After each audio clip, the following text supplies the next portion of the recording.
ఓం శుక్లాంబరధరం విష్ణుం శశివర్ణం చతుర్భుజం ప్రసన్నవదనం ధ్యాయేత్ సర్వవిఘ్నోపశాంతయేత్. అగజానన పద్మార్కం గజాననమహర్నిశం అనేకదంతం భక్తానాం ఏకదంతముపాస్మహే. సరస్వతీ నమస్తుభ్యం వరదే కామరూపిణి. విద్యారంభం కరిష్యామి సిద్ధిర్భవతు మే సదా. పద్మపత్ర విశాలాక్షి పద్మకేసరవర్ణిని. నిత్యం పద్మాలయాం దేవి సా మాం పాతు సరస్వతి. భగవతి భారతి నిశ్శేషజాడ్యాపః. గురుబ్రహ్మా గురుర్విష్ణు గురుదేవో మహేశ్వరః. గురుః సాక్షాత్ పరబ్రహ్మ తస్మై శ్రీ గురవే నమః. శాంతాకారం భుజగశయనం పద్మనాభం సురేశం. విశ్వాకారం గగనసదృశం మేఘవర్ణం శుభాంగం. లక్ష్మీకాంతం కమలనయనం యోగిహృద్యానగమ్యం.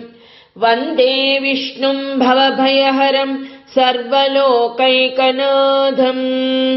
ఓం నమో భగవతే వాసుదేవాయ. భగవద్భక్తులారా, భాగవతోత్తములారా, మనం ఆ భగవంతుని కథలు చెప్పుకుంటూ ఉంటే మళ్ళీ ఎప్పుడు వింటామా, మళ్ళీ ఆ స్వామి గురించి ఎప్పుడు ఈ చెవుల అన్నీ వినపడతాయా అన్నటువంటి దృష్టితో ఉంటాం కదా. మళ్ళీ ధ్రువుని తపస్సు తరువాత ఏమవుతుందో ఇవాళ తెలుసుకోబోతూ ఉన్నాం. ఆ తపస్సు ఎంత భీకరంగా ఉందో దేవతలందరూ కూడా భయపడిపోయారు. తపశ్శక్తి అటువంటిది, ధ్రువుని భక్తి కూడా అటువంటిదే. మరి ఆ స్వామి ఏ విధంగా కరుణిస్తాడో మనం అన్నమయ్య కీర్తన తరువాత తెలుసుకుందాం. ఇందుకు ధ్రువాదులు ఇటు సాక్షి. ఇందుకు ధ్రువాదులు ఇటు సాక్షి. చెందినమ్మవో జీవుడనీవు. ఇందుకు ధ్రువాదులు ఇటు సాక్షి. కొండల వంటివి ఘోర పాపములు ఖండించును హరి. ఘననామ జపము. కొండల వంటివి ఘోర పాపములు ఖండించును హరి. ఘననామ జపము నిండించును మది నిత్యానందము.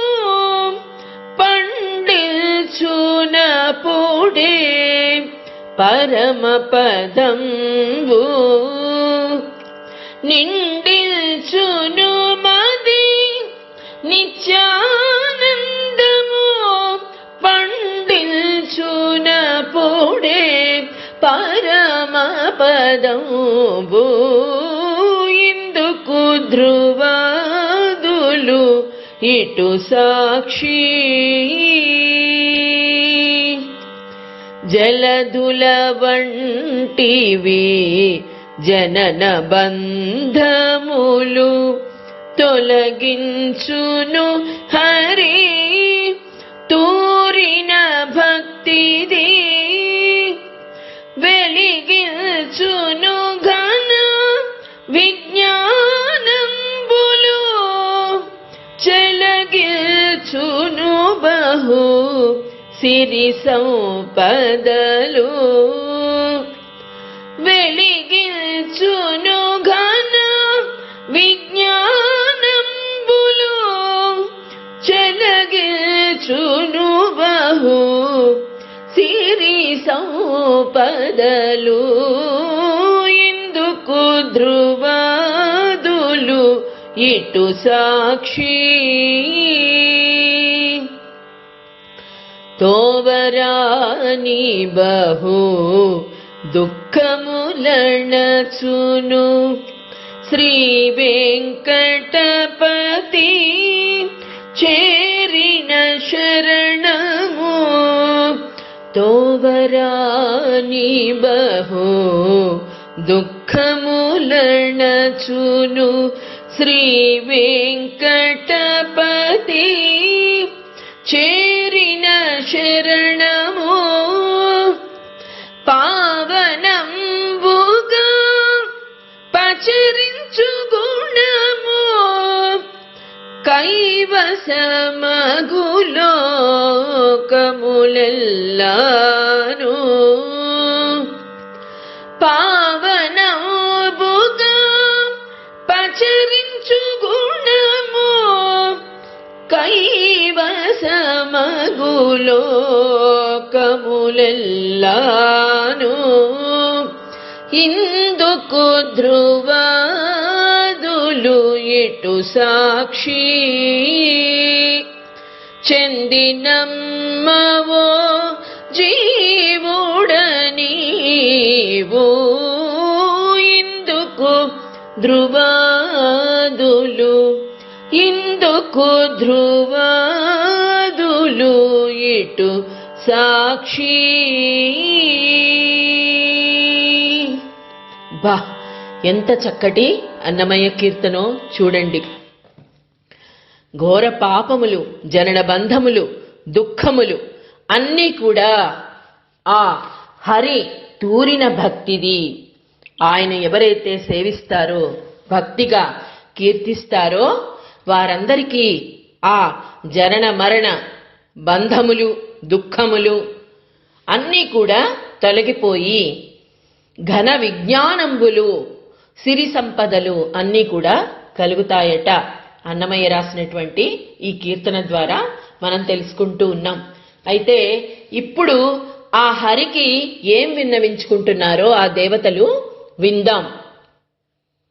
హరి పరమాత్మ కేశవ చరాచర భూత శరీరధారివై పరగుదువీవు నిట్టలుగ ప్రాణ నిరోధ మెరుంగమెందు ముందిరువగ దేవదేవ జగదీశ్వర సర్వశరణ్య నీ పదాంబురుహములర్థిమై శరణు వందెదమార్తి హరించి కావవే. అందరూ దేవతలందరూ కూడా ఆ తపశ్శక్తికి గజగజ వణికిపోయి, హరి, కేశవ, పరమాత్మ, చరాచర భూత శరీరధారివై, స్వామి నీవు ఈ సర్వ ప్రాణుల శరీరాల్లో కూడా శరీరధారివై ఉంటావు కదా, అంతర్యామిగా ఉంటావు కదా. నిట్టలుగా ప్రాణ నిరోధ మెరుంగమెందు, కానీ నీవే ఉంటావు కదా ఈ చరాచర ప్రాణికోటిలో. ఈ విధంగా మేము అల్లల్లాడిపోతున్నాం అంటే మాకు ప్రాణ నిరోధం కలుగుతోంది, ఇక్కడ ప్రాణాలు ఆగిపోతున్నాయి. ఎందుకని? నీవు చరాచర జీవకోటికి ఆధారంగా ఉన్నావే, ఎందుకు స్వామి అని అడుగుతున్నారు. ముందిరవుగ దేవదేవ, ఎప్పుడూ ఎరుగమే స్వామి. జగదీశ్వర సర్వశరణ్య నీ పదాంబురుహములర్థిమై శరణు వందదము. నీవే దప్ప ఇతః పరం బెరుంగా అంటే నువ్వు కాపాడతావట కదా స్వామి, మాకెవరిక శరణు. జగదీశ్వర సర్వశరణ్య నీవే మమ్మల్ని కాపాడాలి. ఆర్తి హరించి కావవే, బాధతో ఆ ఆర్తి మనస్సులో నుంచి రావాలి.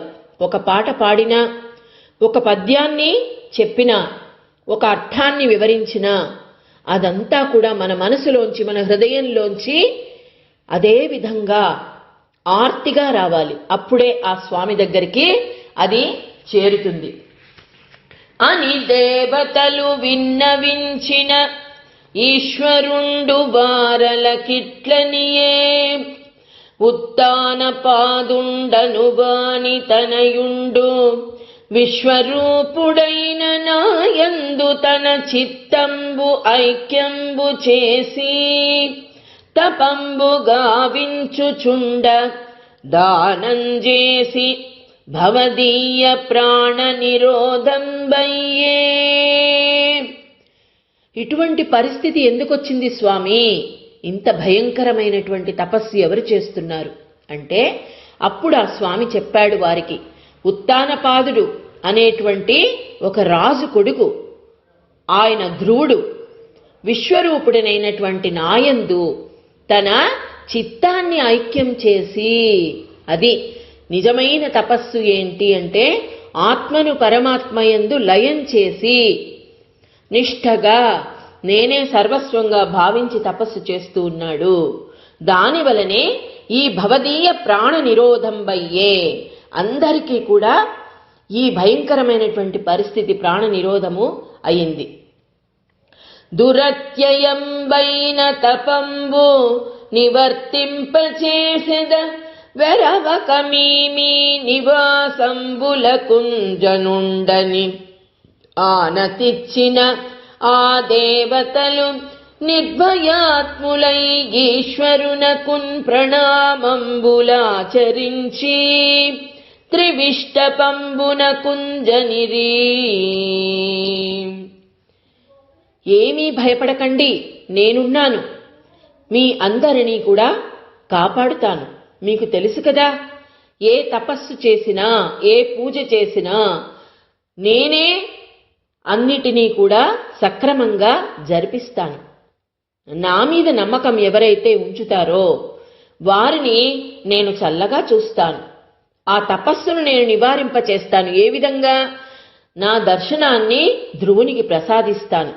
మీరందరూ కూడా నిర్భయంగా మీ మీ తావులకు వెళ్ళండి అని చెప్పాడు ఆ శ్రీ మహావిష్ణువు. వారందరూ కూడా స్వర్గానికి నమస్కరించి వెళ్ళిపోయారు. హరి ఈశ్వరుండు విహంగ కులేశ్వరయానుడై నిజ భృత్యుడైన ధ్రువుని కనుగొను వేడుక జనియింపనా మధువనమున కప్పుడు సని ధ్రువుండు పరువడి యోగ విపాక తీవ్రంబైన బుద్ధిచే నిజమనోంబురుహముఖుళమందు తటిత్ ప్రభాయతమూర్తియట తిరోధానంబునను బొంది తక్షణంబ తన పురోభాగమందు నిల్చినను పూర్వ సమధిక జ్ఞాన నయన గోచర సమగ్రమూర్తి కనుగొని సంభ్రమమునను సమ్మదాశ్రువులురాల పులకీకృతాంగుడగుచూ. ఆహా, ఎలా వెళతాడా స్వామి? ఎప్పుడు ఎవరు వేడుకున్నా ఆ గరుత్మంతుడు గరుడ గమనరారానను నీ కరుణ నేలు కోరా. ఆ రామదాసు కూడా అలాగే వేడుకుంటాడు, స్వామి ఈ బాధలు భరించలేకుండా ఉన్నాను, నాకు వేస్తున్న ఈ శిక్షలు నీవే భరించాలి, నేను కాదు కదా, నేను నీ భక్తుడిని కదా, ఎప్పుడు నన్ను అనుగ్రహిస్తావు అని గరుడగమన రారా అని వేడుకుంటాడు కదా. అలాగే ఇప్పుడు విహంగ కులేశ్వరయానుడై గరుడ వాహనం మీద బయలుదేరుతున్నాడు. నిజ భృత్యుడైన ధ్రువుని కనుగొను వేడుక జనియింప. ఆహా, ఇంత మహత్తరమైనటువంటి తపస్సు చేస్తున్నటువంటి నా భక్తుడైన ధ్రువుడు ఎలా ఉన్నాడో ఆ ధ్రువుణ్ణి నేను ఒకసారి చూడాలి అని వేడుక కలిగిందట ఆ స్వామికి. ఆ మధువనమున కప్పుడు సని ధ్రువుండు పరుపడి యోగ విపాక తీవ్రంబైన బుద్ధిచే. ఎలాగా? యోగ విపాక తీవ్రంబైన బుద్ధిచే. ఆయన కన్నులు చూడడం లేదిప్పుడు, హృదయమే ఆ హరిని చూస్తూ ఉందట. హృదయంలో నిలుపుకున్నాడా స్వామిని. యోగ తీవ్రమైనటువంటి బుద్ధిచే అంటే భక్తి పూర్తిగా పరిపక్వమైపోయింది ఆయన భక్తి. ఇప్పుడు ఆ స్వామిని కనులతో చూడనవసరం లేదు, హృదయంతోనే దర్శిస్తూ ఉన్నాడు. ఆ తీవ్రమైన బుద్ధిచే ఆ స్వామిని నిజ మనోంబురుహ ముకుళమందు, నిజ మనోంబురుహ ముకుళమందు, ముకుళించినటువంటి పద్మంలాగా ఉన్న ఆయన హృదయంలోనే ఆ స్వామిని చూస్తున్నాడు. తటి ప్రభాయత మూర్తియట. అతని మనసులో ఒక్కసారి ఆ విష్ణుమూర్తి యొక్క స్వరూపము ఒక తటిల్లతలాగా, ఒక మెరుపులాగా మెరిసిందట. అప్పుడు నిజమైనటువంటి జ్ఞానంతో ఆయన తిరోధానంబునను బొంది తక్షణంబా, నిజమైనటువంటి జ్ఞానాన్ని, తిరోధానం అంటే ఇక వెనక్కు మరలదు, ఒకసారి ముందుకు వెళ్ళినటువంటి ఆ బుద్ధి, ఆ జ్ఞానము మళ్ళీ వెనక్కి మరలదు. అంత గొప్పదైనటువంటి ఆ జ్ఞానంతో ఇప్పుడు నిజంగా చూస్తున్నాడు భగవంతుణ్ణి. ఆ జ్ఞాననయనం. మనకు ఉన్నటువంటి కన్నులు నిజమైనటువంటి కన్నులు కాదు. నిజమైనటువంటి కన్నులు ఏవి అంటే ఆ స్వామిని అంతర్యామిగా కనుగొన్న తరువాత ఆ దర్శించుకోగలిగేటువంటి చూపు నిజమైనటువంటి చూపు. ఆ చూపుతో చూశాడట. చూసి ఎటువంటి ఆయన? తన పురోభాగమందు నిల్చినను పూర్వ సమధిక జ్ఞాన నయన గోచర సమగ్రమూర్తి. ఆయన జ్ఞాన నయనానికి గోచరమైనటువంటి సమగ్రమూర్తి అంటే అన్ని గుణాలతో ఉన్నటువంటి పరిపూర్ణమైనటువంటి అవతారాన్ని దర్శించుకున్నాడు ఆ ధ్రువుడు. ఎంత పుణ్యాత్ముడో కదా! అంత చిన్నతనములో అంత అదృష్టము ఆ ధ్రువునికి ఇచ్చాడు ఆ స్వామి. ఈ విధంగా ఒక్కసారి చూశాడు. సంభ్రమునను సమ్మదాశ్రువులు రాల పులకీకృతాంగుడగుచూ. ఒక్కసారి ఆ స్వామిని దర్శించుకోగానే ఒడలంతా కూడా పులకరించిపోయింది. కళ్లల్లో నుండి ఆనంద బాష్పాలు తనకు తెలియకుండానే రాలిపోతూ ఉన్నాయట. ఆ స్వామి సరిగ్గా కనబడటం లేదు ఆ అశ్రువుల మధ్య. ఆ విధంగా సాక్షాత్కరించినటువంటి ఆ స్వామిని ఏ విధంగా ఆయన పొగుడుతూ ఉన్నాడో చూడండి ఆ ధ్రువుడు. నయనముల విభుమూర్తి బాణంబు సేయుపగిది తన ముఖమునను జుంబనము సేయులీల తగ భుజములను ఆలింగనంబు సేయుగతి దండవన్నమస్కృతులు నచ్చే. నయనముల విభుమూర్తి పానంబు సేయుపగిది. ఆహా! అంటే కళ్ళతోనే ఆ స్వామి యొక్క మూర్తిని తాగుతున్నాడట. పానంబు సేయు. ఇక అంతకంటే ఏం కావాలమ్మా? ఆ స్వామి సంకీర్తన, ఆ స్వామి నామస్మరణము నిత్యము అనుభవించే మనము కంటికి ఎదురుగా ఆ స్వామి దర్శనం లభించినట్లయితే ఈ జన్మకు వేరే చరితార్థం ఏముంటుంది? ఇక అన్నపానముల సంగతి గుర్తొస్తుందా? ఆ పానం చేస్తూ ఉన్నాడట. తన ముఖమునను చుంబనము సేయులీల. ఏ విధంగా? ఆ స్వామి ముఖాన్ని తన ముఖంతో ముద్దు పెట్టుకుంటున్నట్లు. అంటే పూర్తిగా లీనమైపోయింది ఆత్మ పరమాత్మతో. తగ భుజములను ఆలింగనంబు సేయుగతి. ఇక ఈ స్పృహలో లేడు, బాహ్య స్మృతిలో లేడు ధ్రువుడు. తన భుజాలతో ఆ స్వామిని కౌగిలించుకుంటున్నట్లు, తన కనులతో భగవంతుని రూపాన్ని తాగుతున్నట్లు, తన ముఖంతో ఆ స్వామిని చుంబనము చేస్తూ ఉన్నట్లు ఈ విధంగా సాష్టాంగ దండ ప్రణామాలు చేశాడట ఆ ధ్రువుడు. ఇట్లు దండ ప్రణామంబులాచరించి కృతాంజలి అయి స్తోత్రంబు సేయ నిశ్చయించి స్తుతి క్రియాకరణ సమర్థుండుగాకయున్న ధ్రువునకును సమస్త భూతంబులకు అంతర్యామి అయిన ఈశ్వరుండు ఆతని తలంపెరింగి వేదమయంబైన తన శంఖంబు చేత నబ్బాలుని కపోల తలంబంటిన. ఇది వింటూ ఉంటే నిజంగా మనకి ఒడలు పులకరించిపోతుంది. ధ్రువుని కంటే కూడా ఎక్కువగా మనకు ఒడలు పులకరిస్తుంది. దండ ప్రణాములు ఆచరించాడు. కృతాంజలి అయి 2 చేతులు జోడించి స్తోత్రం చేయాలనుకున్నాడట స్వామిని. కానీ నాకు ఏమీ రాదే స్వామి, నిన్ను ఏ విధంగా కీర్తించాలి, ఏ విధంగా నామ సంకీర్తన చెయ్యాలి, నిన్ను చూడగానే నేనన్నీ మర్చిపోయానే అని ధ్రువుడు అలా స్థాణువులా నిలబడిపోయాడట.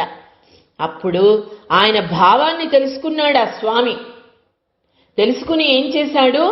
అంతర్యామి అయిన ఈశ్వరుండా అతని తలం పెరిగి వేదమయంబైన తన శంఖంబు చేత ఆ బాలుని కపోల తలంబంటిన. చూసారా, ఒక్కసారి బుగ్గ మీద, బాలుని బుగ్గ మీద తన శంఖంతో ఆనించి స్పృశించి ఆ బాలుని యొక్క కోరిక తీర్చాలని చేశాడట. అప్పుడు ఆయన ఎప్పుడైతే ఆ శంఖాన్ని ఆయన బుగ్గల మీద అంటించాడో చూడండి, జీవేశ్వర నిర్ణయజ్ఞుండును భక్తి భావనిష్ఠుండును అగు ధ్రువుండు నిఖిల లోక విఖ్యాత కీర్తిగల ఈశ్వరుని భగవత్ ప్రతిపాదితంబులగుచు వేదాత్మకంబులైన తన వాక్కులనిట్లని స్తుతించే. జీవేశ్వర నిర్ణయజ్ఞుండు ఆయన అంటే ఆ జీవుడు దేవుడు ఇద్దరు కూడా నిర్ణయజ్ఞుడు. ఆయనే నిర్ణయిస్తాడు జీవుడిని ఈశ్వరుడిని. భక్తి భావనిష్ఠుండు, దేనికి కూడా లొంగడా స్వామి. నిర్వ్యాజమైనటువంటి ఆ భక్తిని మాత్రమే ఆయన కోరుకుంటాడు. అందుకనే ఆ రుక్మిణీదేవి వేసినటువంటి తులసీ దళానికి ఆయన లొంగిపోయాడు. ఇక్కడ కూడా భక్తి భావనిష్ఠుడైనటువంటి ధ్రువుడు నిఖిల లోక విఖ్యాత కీర్తి గల ఈశ్వరుని భగవత్ ప్రతిపాదితంబులగుచు. ఎట్లాంటిది? వేదాములు భగవత్ ప్రతిపాదితములు, ఆ స్వామి ఇచ్చాడు జ్ఞానాన్ని అయినటువంటి తన వాక్కులతో ఈ విధంగా ఆయనను స్తుతిస్తూ ఉన్నాడట. చూడండి, దేవా నిఖిల శక్తి ధరుండవు అంతఃప్రవిష్టుండవు అయిన నీవు లీనంబులైన మదీయ వాక్యంబుల ప్రాణేంద్రియంబులన్ కరచరణ శ్రవణత్వగాదులను చిచ్చక్తి చే కృపంజేసి జీవింపజేసిన భగవంతుండవును పరమ పురుషుండవును అయిన నీకు నమస్కరింతు. స్వామి, నిఖిల శక్తిధరుడివి, అంతఃప్రవిష్టుడవు. నీకంటే ఎవరికి శక్తులున్నాయి స్వామి? అన్ని శక్తులు నీవే. అంతఃప్రవిష్టుండవు, ఆ శక్తులతోనే మా హృదయాన్ని ఎప్పుడూ కూడా అధిష్ఠించి ఉంటావు. హృదయ అధిష్టాన దేవతవు నీవు. లీనంబులైన మదీయ వాక్యంబుల ప్రాణేంద్రియంబులున్.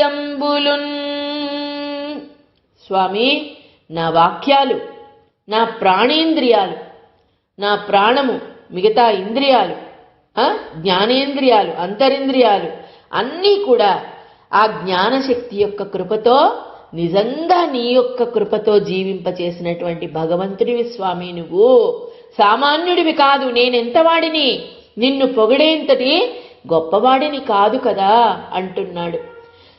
నీకు నమస్కరింతు నీవొక్కరుండవయ్యు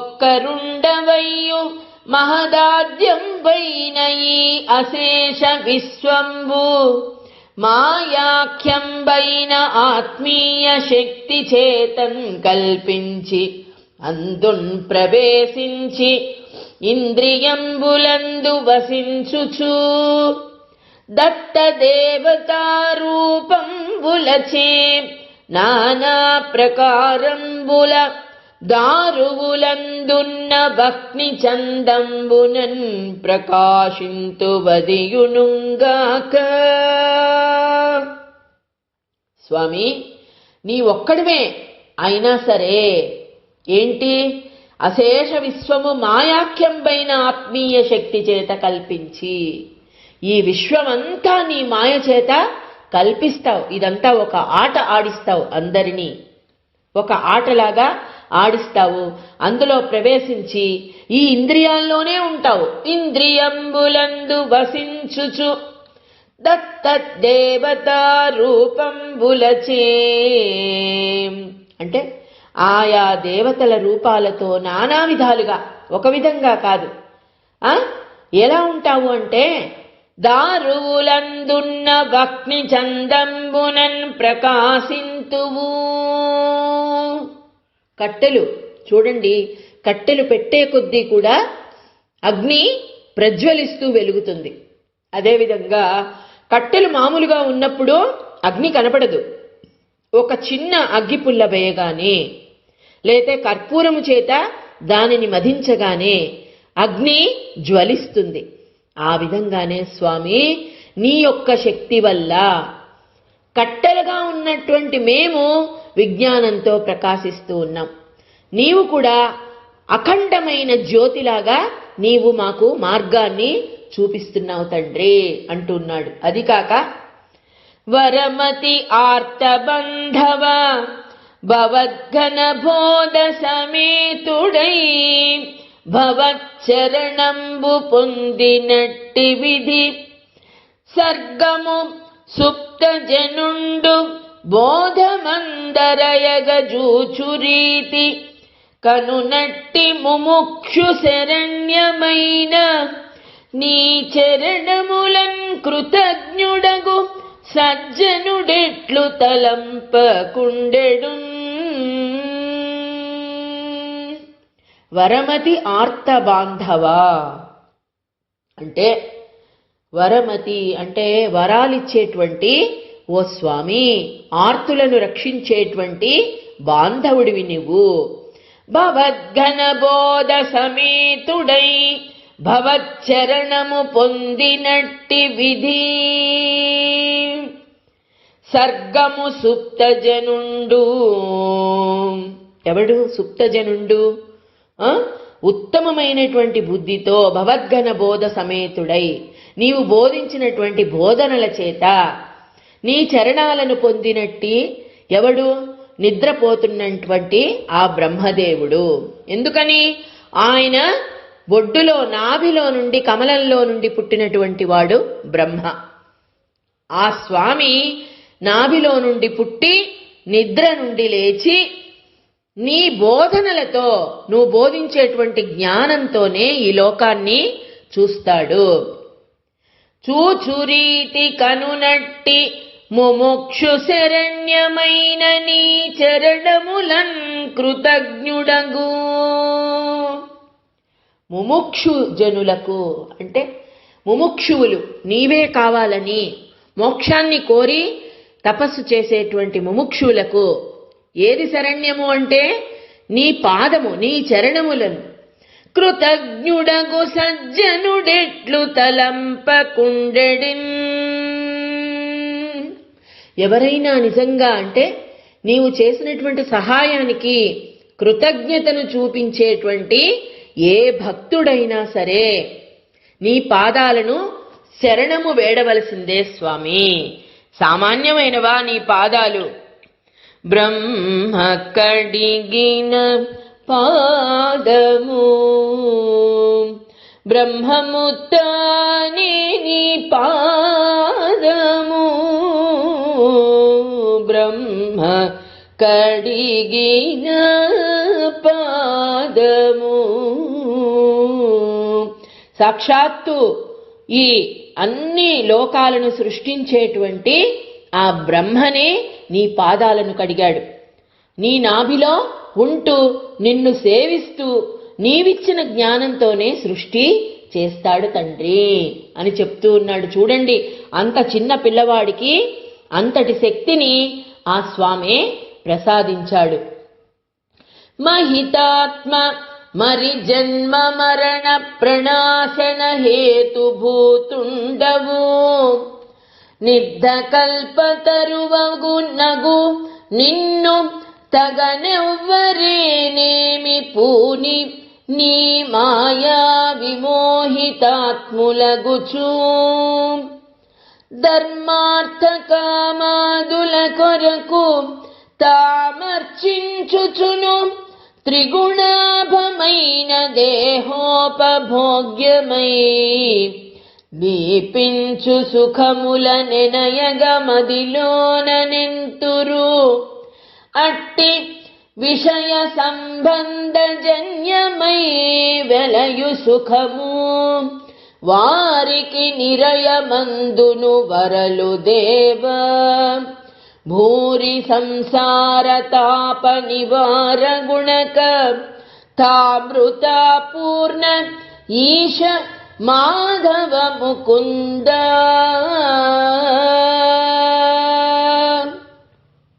ధ్రువుడు ఆ స్వామిని స్తుతించేటువంటి స్తోత్రాలు మనం వింటూ ఉంటే తేనె కలిపి రంగరించి రాసినటువంటి ఆ పోతన మాచ్యుని యొక్క దయ వలన ఆ పద్యాలను మనము వింటూ ఉన్నాం. నిజంగా ఆ ధ్రువుడు తపస్సు చేసి ఆ స్వామిని ప్రసన్నం చేసుకోవడానికి ఇంత మంచి స్తోత్రాన్ని మనకందరికీ కూడా ఇచ్చినందుకు మనమందరం కూడా ఆ స్వామికి కృతజ్ఞతలు తెలుపుకోవాలి. చూడండి, మహితాత్మా మరి జన్మ మరణ ప్రణాశన. జన్మ మరణ ప్రణాశన, జన్మ ఇచ్చేది ఆ స్వామి, మళ్ళీ లయం చేసుకునేది కూడా ఆ స్వామి. అన్నిటికీ కారణభూతుడు ఆ స్వామి. హేతుభూతుండవు, సృష్టించడం, పోషించడం, మళ్ళీ లయం చేసుకోవడం, అన్నిటికీ కారణ కార్యాలను నెరవేర్చేటువంటి స్వామి. నిర్ధకల్పతరువగు నిన్ను తగనెవ్వరేనేమి పూని నీ మాయా విమోహితాత్ములగుచూ. స్వామి, నీవు కల్పవృక్షానివి, నీవేమి అడిగినా లేదనకుండా ఇస్తావు తండ్రి. నిన్నెవరైనా ఏదైనా కావాలని నీ మాయతో మోహింపబడి ఏమేమి అడుగుతారు? ధర్మార్థ కామాదుల కొరకు తామర్చించుచును. ఆ స్వామిని కావాలని ఎవరు అడగరు. చాలా మంది ధర్మము, అర్థము, కామము, ముఖ్యంగా ధర్మాన్ని కూడా అడగరు. కామము, అలాగే ధనము. ధర్మ అర్థ కామ, అర్థము కామము. మోక్షాన్ని కూడా చాలా మంది అడగరు. కానీ ఈ రెండిటిని అందరూ కోరుకుంటూ నీతో విన్నవించుకుంటారు. త్రిగుణాభమైన దేహోపభోగ్యమై దీపించు సుఖముల. ఈ శరీరంతో, ఈ త్రిగుణాలతో, సత్వరజస్తమో గుణాలతో కూడి ఉన్నటువంటి ఈ భయంకరమైనటువంటి మిథ్య అయినటువంటి శరీరంతో సుఖాలను అనుభవించడానికి నిన్ను పూజ చేస్తారు తండ్రి. అటువంటి యనయంగ మదిలోన నింతురట్టి విషయ సంబంధ జన్యమై వెలయు సుఖము వారికి నిరయమందును వరల దేవా. అంటే ఈ సుఖం, విషయ సంబంధమైన సుఖము ఇక్కడే కాదు స్వామి, నరకంలో కూడా దొరుకుతుంది అని చెప్తున్నాడు. మనకు కావలసింది విషయ సుఖం కానే కాదు, ఈ కోరికలతో వచ్చే సుఖము చాలా క్షణకాలం మాత్రమే ఉంటుంది. కానీ నిన్ను దర్శించుకుంటే, నిన్ను సేవించుకుంటే, నిన్ను కీర్తిస్తూ ఉంటే కలిగేటువంటి ఆనందం ఉందే, అది జన్మ జన్మలకు కూడా మాతో ఉంటుంది తండ్రి అని చెప్తూ ఉన్నాడు. చూడండి, ఆ నరకంలో దొరుకుతుంది విషయ సంబంధమైన సుఖము. అంతేకాని తామృతాపూర్ణ వారికి భూరి సంసార తాప నివార గుణక.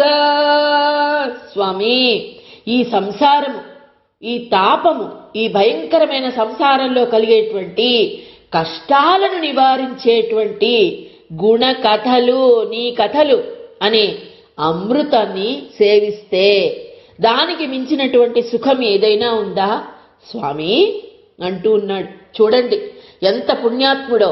తామృతాపూర్ణ ఈశ మాధవ ముకుంద. కథాపూర్ణ, కథామృతాపూర్ణ, నీ కథలతో, నీ కథలు అనే అమృతం కంటే నిండినది ఏమైనా ఉందా? దానిని సేవిస్తే ఇక వేరే సుఖాలు కావాలనిపిస్తాయా? మాధవ ముకుంద అంటూ ఉన్నాడు. చూడండి, అరవిందోదర తావకీన చరణ ధ్యానానురాగోల్ల సచ్చరిత కర్ణ నజాత భూరి సుఖముల్ స్వానందక బ్రహ్మమందరయన్లేవట దండ బృద్ఘట విమానాకీర్ణులై కూలు నాసురలోకస్థుల చెప్పనేల సుజనస్తోమైక చింతామణి. అరవిందోదర, ఓ పద్మనాభ, తావకీన చరణ ధ్యానానురాగోలస సచ్చరిత కర్ణ నజాత భూరి సుఖముల్. తావకీన చరణ ధ్యానానురాగోల్లస అంటే నీ పాదాలను, నీ చరణాలను ధ్యానించడమనే ప్రేమ, అనురాగం, ఆ ప్రేమతో ఉప్పొంగుతూ ఇక చరిత కర్ణ నజాత భూరి సుఖములు, నీ చరిత్ర వింటూ, నీ పాదాలను ధ్యానిస్తూ, నిన్నే సేవిస్తూ ఉంటే కలిగే ఆనందముందే, స్వానందక బ్రహ్మమందరయన్ లేబట. స్వానందక బ్రహ్మము అంటే ఈ స్వాత్మానందం, ఆత్మానందం వల్ల కలిగే బ్రహ్మంలో కూడా, ఆ బ్రహ్మానందంలో కూడా ఆ ఆనందం లేదట. నీ కథలు వింటూ, నిన్నే సేవిస్తూ, నీ పాటలు పాడుకుంటూ, నీ భజనలు చేస్తూ అంతకంటే సుఖం ఏముంది స్వామి అంటూ ఉన్నాడు. చూడండి, ఇక దండ భృద్ఘట విమానా కీర్ణులై కూలు అంటే ఆ దండ భృద్ఘట విమానా కీర్ణులై, యముని భటులు విమానాలతో నిండి కూలిపోయే దేవతల గురించి ఎందుకయ్యా చెప్పడము అంటే, అంటే అర్థమేంటి? సురలోకస్తుల చెప్పనేల సుజనస్తోమైక చింతామణి. సుజనస్తోమైక చింతామణి అంటే మంచివారికి, సజ్జనులకు చింతామణి వంటి వాడివి స్వామి నువ్వు. ఇక్కడ ఆ స్వాత్మానందం వల్ల కలిగే బ్రహ్మంలో కూడా ఆ ఆనందం లేదు. నీ కథలను వింటూ నిన్ను సేవిస్తూ ఉండే ఆనందం. ఇక యముని భటుల విమానాలతో నిండి కూలిపోయే దేవతల గురించి చెప్పడం ఎందుకయ్యా అంటే, మృత్యువును ఆహ్వానిస్తూ ఉన్నారు, కానీ నిజమైనటువంటి నీ యొక్క మహత్యాన్ని గురించి, నీ యొక్క ఆశీర్వచనం గురించి ఎవరు తెలుసుకోలేకపోతున్నారు తండ్రి. అది దురదృష్టం నిజంగా అని అంటూ ఉన్నాడు.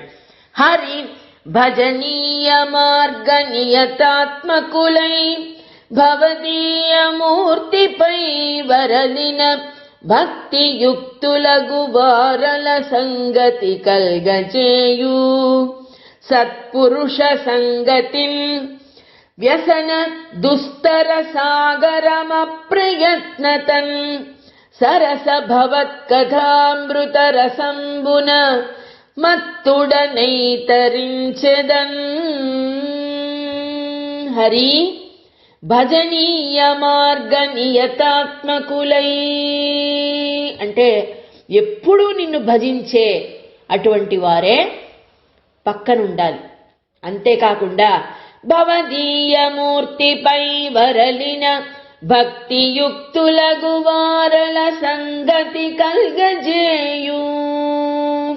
సత్సంగత్వే నిస్సంగత్వం అంటే అందుకనే సత్సంగం చేసేవారు ఎప్పుడు కూడా నిన్ను భజించేవాళ్ళు, నిన్ను సేవించేవాళ్ళు, నిన్ను పూజించేవారే పక్కన ఉండాలి. భవదీయ మూర్తిపై వరలిన భక్తియుక్తులగు వారల సంగతి కల్గజేయు. నీ గురించే చెబుతూ నీ మాటలే మాట్లాడుతూ నిన్నే భజించేవారి సంగతి సాన్నిహిత్యం కలిగించేటువంటి స్నేహం కావాలి. సత్పురుష సంగతిన్ వ్యసన దుస్తర సాగరమప్రయత్నతన్. ఇది అప్రయత్నంగా దాటేస్తాను. ఎలాంటి దురభ్యాసాలు, అవి సముద్రాలు, వ్యసన సముద్రాలు, చెడు అలవాట్లు అనేటువంటి సముద్రాలను ఈ విధంగా సత్సంగంతో నీ కథామృత రసంతో అని చెప్తూ ఉన్నాడు. నేను దాటేస్తాను స్వామి, నాకు వారి యొక్క సాంగత్యమే ఎప్పుడూ కలిగేటట్లు చేయవయ్యా అని చెబుతూ ఉన్నాడు ఇక్కడ. ఇక ఆ స్తోత్రంలో ఇంకా ఏమి చేస్తూ ఉన్నాడు ఆ స్వామి, ఏ విధంగా ఆ ధ్రువుడిని కనికరిస్తాడు, కటాక్షిస్తాడు అన్నది రేపటి రోజు తెలుసుకుందాం.